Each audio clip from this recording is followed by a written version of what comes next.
Hello વિદ્યાર્થી મિત્રો, આગળના લેક્ચરની અંદર આપણે જોઈ ગયા કે એમિટર બાયસ પરિપથમાં અહીં આગળ આપણે સ્થિરતા ઘટકની જો વાત કરવામાં આવે તો સ્થિરતા ઘટકની અંદર આપણે અહીંયા ઇક્વેશન પ્રમાણે દરેક વેલ્યુઓ જોઈએ તો સમીકરણની અંદર જે આપણું 13 હતું આગળનું, તો સમીકરણ 13માં આ જોઈ શકો છો તમે સમીકરણ 13, એ સમીકરણ 13માં I is equal to IB RC તમે લો, બરાબર. I is equal to IB plus IC એટલે બેઝ કરંટ વત્તા કલેક્ટર કરંટ છે, એ તમે જાણો જ છો. તો વીબીબી બરાબર આઈબી આરબી વત્તા આઈસી પ્લસ આઈબી આરઈ તમને મળશે. હવે આ સમીકરણમાં આઈબીને કરતાં બનાવો તો આરબી વત્તા આરઈ વત્તા આઈસી આરઈ તમને મળશે. હવે આઈબી ઇઝ ઇક્વલ ટુ તમે કરતાં બનાવશો તો IB is equal to VBB upon RB plus RE minus RE upon RB plus RE તમને મળી શકે છે, જોઈ શકો છો આ ઇક્વેશનમાં. તો સમીકરણ 15નું આ સમીકરણ 15નું આઈસીની સાપેક્ષે વિકલન કરો. આ જે સમીકરણ છે એનું આઈસીની સાપેક્ષે તમે વિકલન કરો તો સમીકરણમાં ડીઆઈબી, હવે તમે થોડું થોડું જાતે જોડે જોડે લખતા રહેજો. આ સમીકરણનું વિકલન કરશો તો ડીઆઈબી અપન ડીઆઈસી.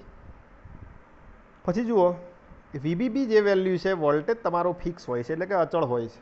તો વીબીબી વોલ્ટેજ જો અચળ હોય તો એની વેલ્યુ કેવી થઈ જશે? 0. આઈસીનું આઈસીની સાપેક્ષમાં શું થશે? માઇનસ પછીનું આઈસીનું આઈસીની સાપેક્ષમાં 1 થશે. એટલે કે આ પરિપથની તમને વેલ્યુ કેટલી મળે છે? તો આ DIB upon IC is equal to minus RE upon RB RE તમને મળે છે. હવે કોમન એમિટર એમ્પ્લીફાયરની અંદર તમે નિયમ જાણો છો કે IC is equal two beta IB plus beta plus 1 ICO. આ સમીકરણનું આઈસીની સાપેક્ષમાં વિકલન કરો તો આઈસીની સાપેક્ષે વિકલન કરશો તો 1 ડીઆઈસી 1 થઈ જશે અને આ સમીકરણ તમને આ પ્રમાણે વિકલન મળશે. હવે તમે જાણો છો એસ ઇઝ ઇક્વલ ટુ શું છે? ડીઆઈસી ભાગ્યા ડીઆઈસીઓ. તો અહીંયા આગળ તમે જોઈ શકો છો આપણે 1/s લખ્યા છે. કેમ લખ્યા? કારણ કે ડીઆઈસી પણ ડીઆઈસીઓ હોય તો આપણે 1/s ઇઝ ઇક્વલ ટુ શું લખી શકો? ડીઆઈસીઓ પણ ડીઆઈસી, તો એની જગ્યાએ 1/s લખ્યા છે આપણે. પછી આગળ જુઓ એસ ઇઝ ઇક્વલ ટુ તમને શું મળે છે? Beta plus 1 1 minus beta dB upon DIC તમને મળે છે. હવે ડીબી અપોન ડીઆઈસીનું મૂલ્ય મૂકીએ આપણે તો ડીબી અપોન ડીઆઈસીનું મૂલ્ય શું છે? આરઈ અપોન આ તમને સમીકરણ મળ્યું, R E upon RB plus RE તમને મળે છે. તો સમીકરણ 16માંથી આપણે આ સમીકરણમાં વેલ્યુ મૂકી તો એનો અથવા આપણે બીજી પ્રકારે પણ આ સમીકરણ તમે બનાવી શકો છો. તો સમીકરણ જે તમને મળે છે તે એમિટર બાયસ પરિપથનો આ તમને સ્થિરતા ઘટક આપે છે, જે દર્શાવે છે કે મૂલ્ય બીટા પ્લસ 1 કરતાં નાનું છે. આના કરતાં કેવું છે? નાનું વેલ્યુ છે. હવે આગળ જોઈએ તો અહીંયા આગળ તમે સમીકરણ 19ની અંદર તમે જોઈ શકો છો. તો સમીકરણ તમે જમણી સાઈડ જુઓ, સમીકરણ 19માં જો R B upon R E less than 1 લેવામાં આવે તો નાનામાં નાનું લેવામાં આવે એટલે કે 1 કરતાં નાનું જો તમે લો આરબી અપોન આરઈ, તો અહીંયા આગળ તમે જો એક જ વેલ્યુ લઈ લો કાં તો 0 લઈ લો, 1 કરતાં નાની આમ તો પોઈન્ટમાં જ આવશે, કદાચ 0 જ લઈ લો તો 0 વેલ્યુ કેટલી આવશે? તો આરબી અપોન આરઈ તમે 0 લેશો તો એસ ઇઝ ઇક્વલ ટુ તમને 1 મળે છે, જે પરિપથની સારી સ્થિરતા બતાવે છે. તો આરબી અપોન આરઈનું મૂલ્ય ઘણું મોટું હોય તો S is equal two beta plus મળે છે જે પરિપથની નબળી સ્થિરતા ધરાવે છે. આથી અહીંયા આગળ ખાસ જોજો, અહીંયા આગળ આ વસ્તુ તમે ખાસ જુઓ કે પરિપથની જુઓ પરિપથની સારી સ્થિરતા માટે આરબી અપોન આરઈનું મૂલ્ય નાનું હોવું જરૂરી છે. એટલે કે આકૃતિ 9માં, એટલે આ તમારી આકૃતિ 9 છે, તો આકૃતિ 9માં બીટાના જુદા જુદા મૂલ્યો માટે આરબી અપોન આરઈના જુદા જુદા ગુણોત્તર માટે સ્થિરતા ઘટક એસ કેવી રીતે બદલાય છે તે તમને બતાવ્યું છે. હવે આપણે આરબી અપોન આરઈના જુદા જુદા ગુણોત્તર માટે સ્થિરતા ઘટક એસ કઈ રીતે બદલાય છે તે આપણે જોયું, બરાબર છે. એમાં મૂલ્ય નાનું હોવું જરૂરી છે, આરબી અપોન એટલે કે 0 1 કરતાં નાનું હોય, અને બીજા પણ મૂલ્યો જોયો જેના કારણે આપણને એસની સ્થિરતા કઈ રીતે બદલાય છે. તો અહીંયા આગળ જોઈ શકો છો કે આરબી અપોન આરવીનું મૂલ્ય તમે ધીમે ધીમે વધારતા જાઓ એક એક, અને અહીંયા આગળ સ્થિરતા ઘટકના મૂલ્યોની અંદર પણ તમારે શું થાય છે, ધીમે ધીમે જો તમે આરબી અપોન આરઈનું મૂલ્ય વધારશો તો અહીંયા આગળ આનું મૂલ્ય વધતું રહેશે. તો અહીંયા આગળ તમને ગ્રાફ કેવો મળે છે, જો જુઓ બીટાની વેલ્યુ તમારે પછી 10 થાય છે, પછી 50 થાય છે, 100 થાય છે, આ પ્રમાણે એના ગ્રાફની અંદર તમે વધારો જોઈ શકો છો, બરાબર. તો અહીંયા આગળ આપણે આ પરિપથની અંદર જો આપણે ખામીઓ જોઈએ તો એક એક વસ્તુની આપણે ચર્ચા કરીશું. તો જોઈ શકીએ છીએ આપણે, તો પરિપથની ખામીઓ જોવી હોય તો એના માટે અહીંયા આગળ આપણે ધ્યાન આપીએ કે આ પરિપથ એક એક વસ્તુ જોઈએ છે. આ પરિપથમાં ટ્રાન્ઝિસ્ટરના ક્યુ બિંદુને સારી એવા સ્થિરતા આપે છે, પરંતુ જો બીટાથી સ્વતંત્ર હોય તો બીટાથી કેવું હોવું જોઈએ, આ વેલ્યુ સ્વતંત્ર હોવી જોઈએ. એટલે કે આરઈનું મૂલ્ય ઘણું ઊંચું હોવું જોઈએ, આરબીનું મૂલ્ય નીચું હોવું જોઈએ. આરઈનું મૂલ્ય જો તમારે ઘણું ઊંચું હશે, મોટું હશે, અને આરબીનું મૂલ્ય નીચું હશે તો આરઈના મૂલ્ય વધારે લેતા બે છેડા વચ્ચેનો વોલ્ટેજ વધી જાય છે. આ સ્થિતિમાં ક્યુ બિંદુને કાર્યશીલ વિસ્તારમાં રાખવા માટે વીસીસી બેટરીનું મૂલ્ય વધારવું પડે છે. ક્યુ બિંદુને તમારે કાર્યશીલમાં રાખવું હોય તો વીસીસીનું મૂલ્ય શું કરવાનું, આઉટપુટ વોલ્ટેજનું મૂલ્ય વધારવાનું. જ્યારે આરબીનું મૂલ્ય નીચું લેતા બેઝ પરિપથમાં નીચા વોલ્ટેજ અલગ અલગ બેટરી વાપરવી પડે છે. આમ વ્યવહારમાં બે અલગ અલગ બેટરી વાપરવી સંભવ નથી. એટલે તમારે શું થાય છે અહીંયા આગળ કે તમે અલગ અલગ બેટરી વાપરશો, એટલે ધારો કે તમે બે બેટરી વાપરો, 3 બેટરી વાપરો, એ તમે શક્ય નથી. કારણ કે આના અંદર તમે પહેલાં થોડી વધારે વાપરો ને પછી થોડું ઓછું માટે તમે બેટરી વાપરો, એ અલગ અલગ વાપરવી સંભવ નથી. હવે અહીંયા આગળ જોઈએ તો એમીટર ટર્મિનલ પર લગાડેલ આરઈ એ આઉટપુટ પરિપથ અને ઇનપુટ પરિપથ માટે કોમન છે. અહીંયા આગળ એમીટર એ શું છે, અમે ઇનપુટ અને આઉટપુટની અંદર કોમન છે. આથી આરઈ દ્વારા આઉટપુટમાં એસી સિગ્નલ ઇનપુટમાં ફીડબેક થાય છે. એટલે કે અવરોધ આરઈ દ્વારા આઉટપુટમાંથી એસી સિગ્નલ જે આવે છે, સિગ્નલનું ઇનપુટ પરિપથમાં ફીડબેક થાય છે. ફીડબેક થયેલ વોલ્ટેજ એમીટર પ્રવાહના સમપ્રમાણમાં હોય છે, જેને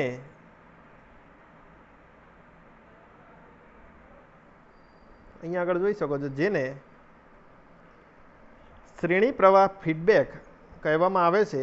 એસી સિગ્નલ ફીડબેકની અસરને નાબૂદ કરવા માટે એમીટરને સમાંતર કેપેસિટર જોડવામાં આવે છે.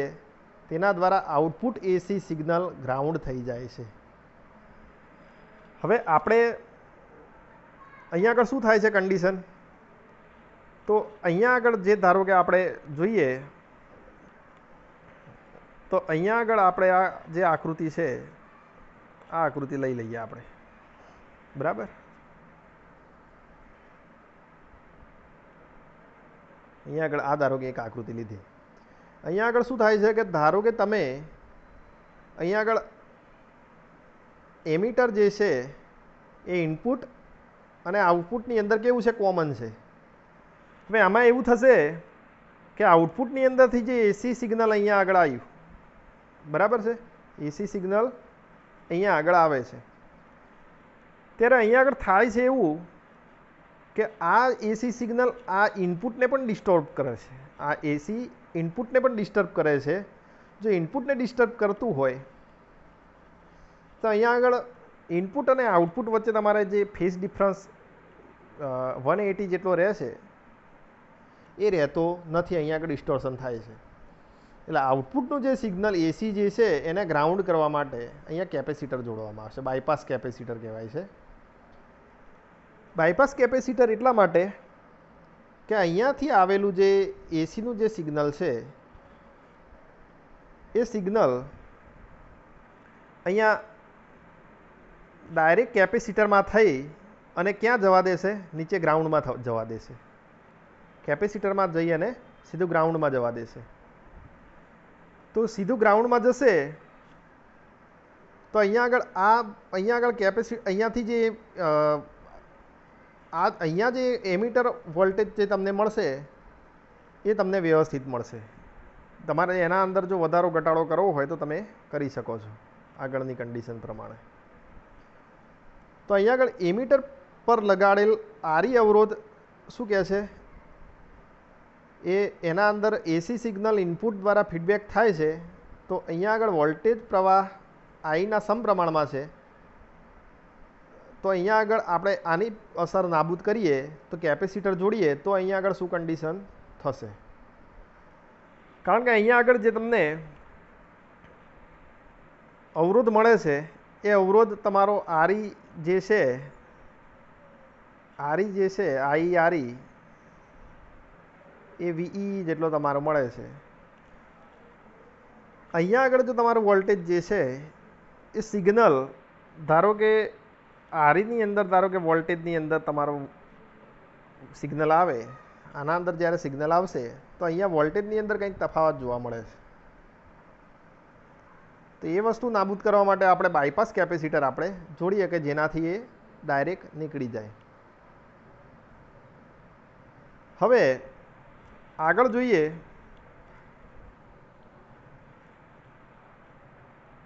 તો એના પહેલાં આપણે અહીંયા આગળ પહેલેથી એમીટર બાયસ પરિપથની આપણે વાત કરીએ તો એમીટર બાયસ પરિપથની અંદર શું કર્યું હતું કે એમીટર અવરોધ જોડવામાં આવે છે. હવે એમીટર અવરોધ જોડો તો એના અંદર નવું એક વોલ્ટેજનું મૂલ્ય એમીટર વોલ્ટેજ દાખલ થશે. એમીટર વોલ્ટેજ દાખલ થાય તો એના અંદર કન્ડિશન એક આ ઇક્વેશન પ્રમાણે બતાવે છે કે એમીટર વોલ્ટેજ જે છે એના અંદર તમારે શું કરવાનું છે? વધારો કરવાનો છે. એમીટર વોલ્ટેજની અંદર વધારો કરશો તો આઈબી અવરોધ તમારો આઈબી કરંટ શું થશે? ઘટાડો થશે આ કન્ડિશન પ્રમાણે. જો આઈબી કરંટની અંદર ઘટાડો થાય તો તમે આને સ્થિર કરી શકો છો. પણ અહીંયા આગળ આ જે પરિપથ છે એના અંદર બેટરી લઈએ આપણે. બેટરીની અંદર શું કન્ડિશન કીધી મેં? તો બેટરી તમારે ઇનપુટમાં લો, બેઝ બેટરી, અને ત્યાં આગળ કલેક્ટર બેટરી લો. ઇનપુટમાં બેઝ અને આઉટપુટમાં કલેક્ટર. તો ત્યાંથી તમે સિગ્નલ ઇનપુટની અંદર તમે દાખલ કરશો ત્યારે શું ફેરફાર થાય છે અને આઉટપુટની અંદર શું નાખશો ત્યારે શું ફેરફાર થાય છે તમે ઇક્વેશન પ્રમાણે તમે જોઈ શકો છો. એટલે સમીકરણ 14 પ્રમાણે તમને આઈબી બરાબર શું મળે છે? વીબીબી માઇનસ આઈસીઆરઈ અપોન આરબી તમને મળે છે. જુઓ તમને ઝૂમ કરીને બતાવું છું. આ તમારે વેલ્યુ તમને મળે છે, આ જોઈ શકો છો બરાબર. આ આઈબીની વેલ્યુ તો આઈબી બરાબર વીબીબી આઈસીઆરઈ. હવે આના અંદર શું થાય છે? કલેક્ટર પ્રવાહની અંદર જો ઘટાડો થશે ને તો ઓલરેડી આઈબી બેઝ કરંટની અંદર ઘટાડો થાય છે બરાબર. હવે આગળ જોઈએ તો અહીંયા આગળ આપણે બે કન્ડિશન જોઈ કે એક પરિપથની ખામીઓ, અહીંયા આગળ બીજો બે ઘટનાઓ જોઈ છે.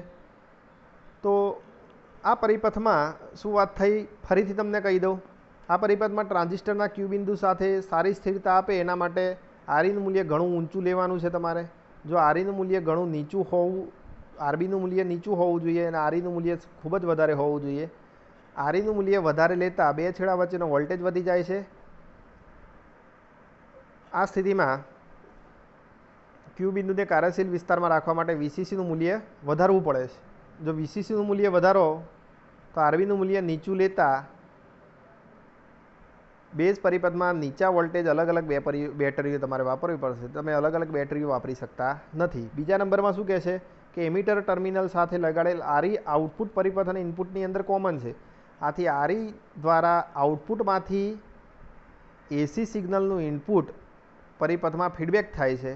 ફીડબેક થયેલ વોલ્ટેજ એમિટર પ્રવાહ આઈને સમપ્રમાણમાં હોય છે. તો જેને શ્રેણી પ્રવાહ ફીડબેક અસર કહેવામાં આવે છે. તો આ એસી સિગ્નલ ફીડબેકની અસરને નાબૂદ કરવા માટે આપણે શું કરીએ છીએ? બાયપાસ કેપેસિટર જોડીએ છીએ. તો એસી સિગ્નલ ગ્રાઉન્ડ થઈ જાય છે, જેના કારણે તમને સારું સ્થૈર્ય મળી શકે છે.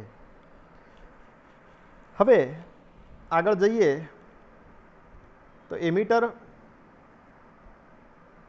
સાથેનું વોલ્ટેજ વિભાજક, તો એની આપણે ચર્ચા કરીએ. તો એના માટે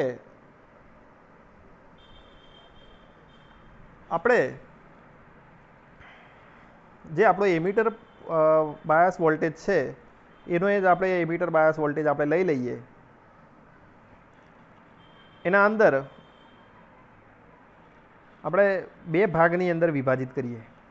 તો પહેલાં આપણે જે કન્ડિશન છે આપણે વાંચી લઈએ. તો કોમન એમિટર એમ્પ્લીફાયર પરિપથમાં સારી સ્થિરતા મેળવવા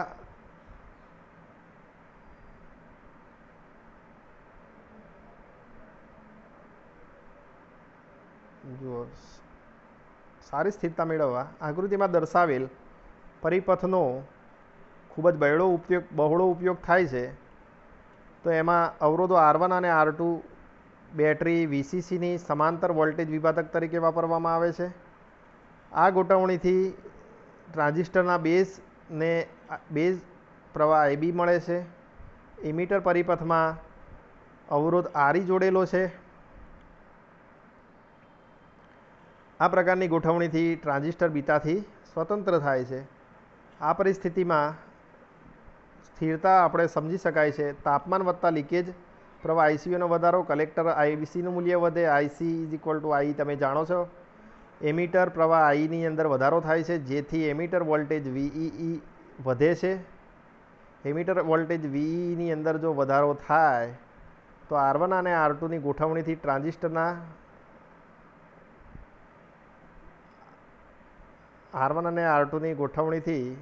ટ્રાન્ઝિસ્ટરના બેઝ પરનો વોલ્ટેજ અચળ રહે છે. એટલે કે બેઝ અને એમિટર વચ્ચેનો જે વોલ્ટેજ વીબી તમારો શું થાય છે? ઘટે છે. તો આ પરિણામે બેઝ આઈબી પ્રવાહ પણ ઘટે છે અને કલેક્ટર પ્રવાહ પણ ઘટવા લાગે છે. તો આપણે આ પ્રમાણે એની આકૃતિ છે. R1 અને R2ને આપણે આ રીતે પેરેલલ લઈ લીધા છે આઉટપુટની અંદર. બરાબર છે. પછી આ તમારે એમિટર બાયસ પરિપથ છે. હવે આગળ જોયું કે તાપમાનની અંદર વધારો કરવામાં આવે. જો તાપમાનની અંદર વધારો કરવામાં આવે તો આઈસીયુની અંદર વધારો થાય છે. આઈસીયુની અંદર વધારો થાય તે આઈસીની અંદર વધારો થાય છે. આઈસીની અંદર વધારો થાય તે આઈની અંદર વધારો થશે. આઈની અંદર વધારો થશે તો વીઈની અંદર વધારો થશે. એટલે વીઈ વોલ્ટેજ વધે તો વીઈ વોલ્ટેજ વધે તો આઈબી જે કરંટ છે એના અંદર શું થાય છે? ઘટાડો થાય છે. જો આઈબી કરંટ ઘટે તો પાછું આઈસીના મૂલ્યની અંદર પણ ઘટાડો થાય છે.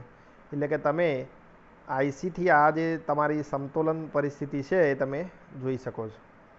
હવે સ્થિરતા ઘટક જોઈએ તો આ પરિપથમાં સ્થિરતા ઘટક શોધવા માટે થેવેનિનના પરિપથ દોરવો પડશે અને તેનો ઉપયોગ કરવો પડશે. નીચે પ્રમાણે આપણે એના પગલાં ભરવા પડશે.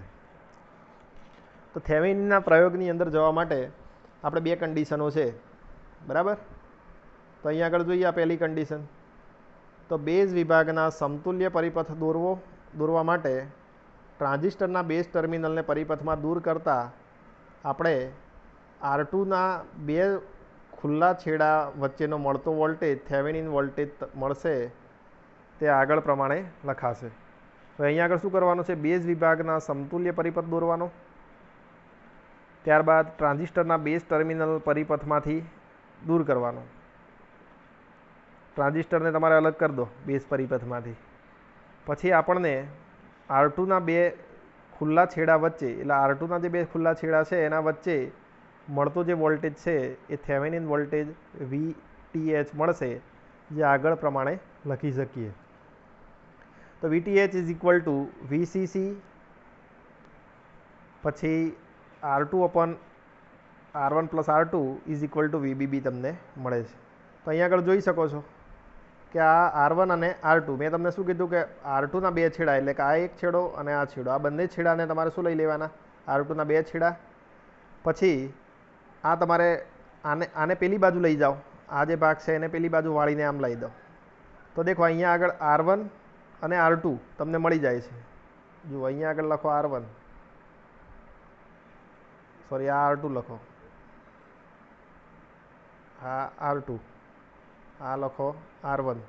તો R2 અને R1 આ રીતે તમને આ બંને પરિપથ આ રીતે તમને મળશે. એટલે આ ભાગને તમે આમ લાવી દો, આને આ બાજુ લાવી દો, બરાબર. અને આ બંને છેડા વચ્ચેનો વોલ્ટેજ તમે માપશો, એટલે આ રીતે તમારે થેવેનિન પ્રમાણે R2 ઇઝ ઇક્વલ ટુ તમને કંઈક મળશે આ ઇક્વેશન મુજબ. આ જે તમારું ઇક્વેશન છે એ પ્રમાણે. હવે અહીંયા આગળ જોઈ શકીએ છીએ કે થેવેનિન અવરોધ RTH ગણવા માટે આકૃતિમાં દર્શાવ્યા મુજબ VCC બેટરીને પરિપથમાંથી દૂર કરો.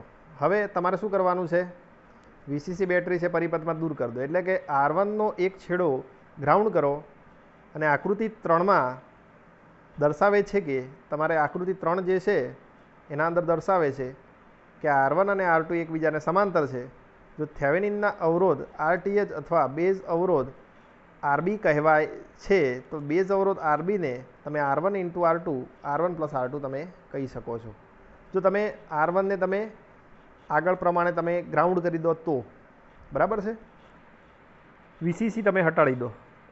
હવે જો તમે VCC હટાડી અને આ પ્રમાણે જો તમે થેવેનિન પ્રમાણે તમે કરશો, તો અહીંયાથી જોઈ શકો છો કે અહીંયા આગળ આપણે VCCની અંદર જે R2 આપણે અહીંયા જોડેલો હતો એ આપણે કાઢી અને R1 અને R2ને શું સીધું કરી દીધું?